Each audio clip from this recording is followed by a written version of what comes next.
नमस्ते। आज के इस स्पेशल मास्टर क्लास में आप सभी का स्वागत है। एक प्रोफेसर होने के नाते मुझे ना इतिहास की किताबें खंगालने और उसकी परतें खोलने में बड़ा मजा आता है। और आज हम और आप मिलकर एक ऐसी ही शानदार यात्रा पर निकलने वाले हैं। हम भारत के उन हजारों सालों के ऐतिहासिक सफर का विश्लेषण करेंगे।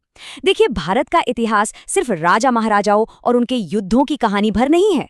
ये अलग अलग संस्कृतियों, धर्मों और परंपराओं का एक कमाल का संगम है। तो चलिए पूरे जोश के साथ इस विषय की गहराई में उतरते हैं और समझते हैं कि आखिर कैसे एक प्राचीन सभ्यता आज की एक आधुनिक ग्लोबल पावर बन गई। तो आज के इस सेशन का हमारा सिलेबस कुछ इस तरह रहेगा। पहले हम प्राचीन और वैदिक काल को देखेंगे, फिर महान साम्राज्यों की तरफ बढ़ेंगे। उसके बाद मध्यकालीन भारत, विदेशी शासन और स्वतंत्रता संग्राम को समझते हुए आखिर में हम आधुनिक भारत तक का सफर तय करेंगे। चलिए शुरू करते हैं। सबसे पहले बात करते हैं हमारे पहले चैप्टर की, प्राचीन और वैदिक काल। यहीं से दरअसल हमारी सभ्यता की नींव पड़ती है। शुरुआत करते हैं सीधे 2500 ईसा पूर्व से। ये वो वक्त था जब सिंधु नदी के किनारे सिंधु घाटी सभ्यता यानी इंडस वैली सिविलाइजेशन फली फूली। फिर थोड़ा आगे चलें तो लगभग 1500 ईसा पूर्व में आर्यों का आगमन होता है, जिसे हम वैदिक काल कहते हैं। और वहां से एक लंबी छलांग लगाते हुए हम आते हैं सीधे 600 ईसा पूर्व तक, जब 16 महाजनपदों की स्थापना हुई और उन शुरुआती गणराज्यों की नींव रखी गई। अब इन दो शुरुआती कालों के बीच का जो कॉन्ट्रास्ट है ना, वो वाकई बड़ा दिलचस्प है। एक तरफ देखिए सिंधु घाटी सभ्यता थी, जिसके मोहनजोदड़ो और हड़प्पा जैसे मुख्य नगर थे। यकीन मानिए उनकी जल निकासी प्रणाली यानी ड्रेनेज सिस्टम सदियों बाद के यूरोपीय शहरों से भी बेहतर थी। वो लोग व्यापार और क्राफ्ट में बिल्कुल एक्सपर्ट थे। वहीं दूसरी तरफ जब हम वैदिक काल में आते हैं तो फोकस पूरी तरह शिफ्ट हो जाता है। सिंधु सभ्यता के पतन के बाद इस नए दौर में कृषि, पशुपालन और वर्ण व्यवस्था की शुरुआत हुई। और सबसे खास बात, वेदों की रचना इसी वक्त हुई। सोचिए, एक सख्त अर्बन प्लानिंग से हटकर समाज का फोकस एकदम से खेती और शुरुआती हिंदू दर्शन पर चला गया। बड़ी फैसिनेटिंग शिफ्ट थी ये। आगे बढ़ते हैं हमारे दूसरे पड़ाव की तरफ, महान साम्राज्य और भारत का स्वर्ण युग। यहाँ से चीजें वाकई बहुत बड़े स्तर पर बदलने लगती हैं। महाजनपदों के उसी दौर में लगभग 600 ईसा पूर्व के आसपास भारत में एक बहुत बड़ा बौद्धिक और आध्यात्मिक धमाका हुआ। गौतम बुद्ध ने बौद्ध धर्म का रास्ता दिखाया और महावीर ने जैन धर्म का प्रचार किया। एक ऐसी स्थिति में जब समाज पुरानी व्यवस्थाओं में बंधा था, इन दोनों महापुरुषों ने आध्यात्मिक शांति और अहिंसा के बिल्कुल नए मार्ग प्रशस्त किए। और हाँ, इन्हीं दार्शनिक बदलावों के बीच उदय होता है महान मौर्य साम्राज्य का, जिसे चंद्रगुप्त मौर्य ने स्थापित किया था। लेकिन सच कहूं तो इस साम्राज्य को सबसे ज्यादा जिस शासक के लिए याद किया जाता है वो है सम्राट अशोक। कलिंग युद्ध के भारी रक्तपात ने उन्हें इतना गहरा सदमा दिया कि उन्होंने पूरी तरह से अपना रास्ता ही बदल लिया। एक कानून का डर दिखाने वाले क्रूर विजेता से शांति दूत तक का उनका वो ट्रांसफॉर्मेशन इतिहास की सबसे असाधारण घटनाओं में से एक है। उन्होंने बौद्ध धर्म अपनाया और शांति का संदेश पूरी दुनिया में फैलाया। मौर्यों के बाद आती है चौथी से छठी शताब्दी, जिसे गुप्त काल या भारत का स्वर्ण युग कहा जाता है। और ध्यान दीजिए, ये स्वर्ण युग सिर्फ सोने, चांदी या धन दौलत के बारे में नहीं था, ये बौद्धिक संपदा के बारे में था। गणित में जीरो यानी शून्य की खोज, खगोल विज्ञान में बेमिसाल प्रगति, साहित्य और कला का जबरदस्त विकास। आर्यभट्ट और कालिदास जैसे महान विद्वान इसी काल की देन है। ये सच में वो वक्त था जब भारत ज्ञान के बिल्कुल शिखर पर बैठा था। अब हम एंटर कर रहे हैं अपने तीसरे चैप्टर में, मध्यकालीन भारत। ये वक्त था सत्ता के नए केंद्रों और शानदार वास्तुकला का। इस दौर के जियोपॉलिटिकल शिफ्ट को समझना बहुत जरूरी है। 1206 ईस्वी में दिल्ली सल्तनत की स्थापना के साथ मुस्लिम शासकों का एक नया दौर शुरू हुआ।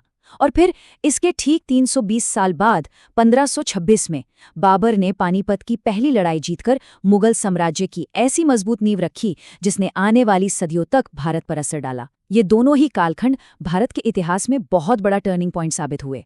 मुगल साम्राज्य ने यहाँ एक लंबे अरसे तक शासन किया। अकबर, शाहजहां और औरंगजेब जैसे प्रमुख शासकों के दौरान इस विशाल साम्राज्य में कई सांस्कृतिक और स्थापत्य यानी आर्किटेक्चरल डेवलपमेंट्स हुए। और जब वास्तुकला की बात आती है तो हम शाहजहां के बनवाए ताजमहल को कैसे भूल सकते हैं। ये आज भी इस काल की सबसे मशहूर और दुनिया के 7 अजूबों में शुमार एक ऐसी पहचान है जिसे सभी जानते हैं। चलिए आगे बढ़ते हैं चौथे भाग की तरफ, विदेशी शासन और विद्रोह, एक ऐसा दौर जिसने सब कुछ बदल कर रख दिया। देखिए, इस दौर को हम 3 मुख्य स्टेप्स में देख सकते हैं। पहला, 17वीं शताब्दी में ईस्ट इंडिया कंपनी का भारत आना, जो शुरू में सिर्फ और सिर्फ व्यापार के इरादे से आए थे। फिर आता है दूसरा स्टेप, जब उन्होंने धीरे धीरे अपनी पावर बढ़ानी शुरू की और आर्थिक से लेकर राजनीतिक रूप तक भारत पर पूरा कंट्रोल स्थापित कर लिया। और फिर इस दबाव का नतीजा था तीसरा स्टेप, 1857 का वो भारी विद्रोह, जिसे हम भारत का प्रथम स्वतंत्रता संग्राम भी कहते हैं। सिर्फ व्यापार से शुरू होकर एक पूरे विद्रोह तक पहुंचने का ये सफर बहुत ही कैलकुलेटिव और क्रूर था। यहाँ से हम एंटर करते हैं अपने 5वें चैप्टर में, स्वतंत्रता संग्राम। ये 20वीं सदी की वो जागृति थी जिसने भारत का पूरा रास्ता ही मोड़ दिया। आपको पता है, स्वतंत्रता आंदोलन सिर्फ किसी एक नेता या एक विचारधारा की कहानी बिल्कुल नहीं है। ये एक कलेक्टिव स्ट्रगल था। एक तरफ महात्मा गांधी के अहिंसा और सत्याग्रह के सिद्धांत थे, दूसरी तरफ सुभाष चंद्र बोस की आक्रामक आजाद हिंद फौज थी, वहीं भगत सिंह का वो सर्वोच्च बलिदान और जवाहरलाल नेहरू की दूरदृष्टि। इन सभी ने अपने अपने तरीकों से कॉलोनियल रूल यानी औपनिवेशिक शासन को जड़ से उखाड़ने के लिए अपना सब कुछ दांव पर लगा दिया। और उन तमाम संघर्षों, उन गुमनाम बलिदानों का आखिरी नतीजा है हमारी स्क्रीन पर दिख रही ये एक अकेली तारीख, 15 अगस्त 1947। ये सिर्फ कैलेंडर का एक दिन नहीं है, बल्कि ये उस सही पल का प्रतीक है जब भारत ने सदियों की गुलामी की जंजीरें तोड़कर आखिरकार एक स्वतंत्र राष्ट्र के रूप में खुली हवा में सांस ली थी। आइए आते हैं अपने आखिरी चैप्टर पर, आधुनिक और लोकतांत्रिक भारत, हमारा आज का युग। तो आजादी के बाद आखिर हुआ क्या? भारत ने एक लोकतांत्रिक संविधान अपनाया और आज हम दुनिया का सबसे बड़ा लोकतंत्र हैं। सोचकर देखिए, एक वक्त था जब प्राचीन काल में आर्यभट्ट ने गणित और एस्ट्रोनॉमी की शुरुआत की थी, और आज हमारा अपना इसरो अंतरिक्ष में नए झंडे गाड़ रहा है। इतना ही नहीं, एक मजबूत गवर्नमेंट ऑफ इंडिया के तहत आर्थिक प्रगति, विज्ञान और तकनीक में बदलाव और एक पूरी की पूरी डिजिटल क्रांति, इन सब ने मिलकर इस आधुनिक भारत के स्तंभों को वाकई बहुत स्ट्रॉन्ग बना दिया है। अपने इस पूरे सेशन को अगर मैं बस एक विचार में समेटूं तो हमारा सोर्स मटेरियल भी कुछ यही कहता है कि भारत का इतिहास गौरव, संघर्ष, ज्ञान और विविधता से भरा हुआ है, जिसने पूरे विश्व को संस्कृति, दर्शन, विज्ञान और आध्यात्मिकता दी है। सोचिए, सिंधु घाटी की उन सुनियोजित सड़कों से लेकर आज के हाई स्पीड डिजिटल युग तक ग्लोबल सभ्यता में भारत का जो योगदान रहा है वो वाकई असाधारण है। इस मास्टर क्लास को खत्म करने से पहले मैं आपके सामने एक बड़ा ही दिलचस्प सवाल छोड़कर जाना चाहता हूँ। एकता, सहिष्णुता और लगातार प्रगति का जो फाउंडेशन भारत ने अपने इतने लंबे और संघर्षपूर्ण इतिहास से बनाया है, वो इसके आधुनिक डिजिटल और स्पेस एरा को आगे कैसे आकार देगा? यकीन मानिए, इस पर सोचना बहुत जरूरी है, क्योंकि इतिहास हमें सिर्फ बीते हुए कल के बारे में नहीं बताता, वो हमारे आने वाले कल का रास्ता भी तय करता है।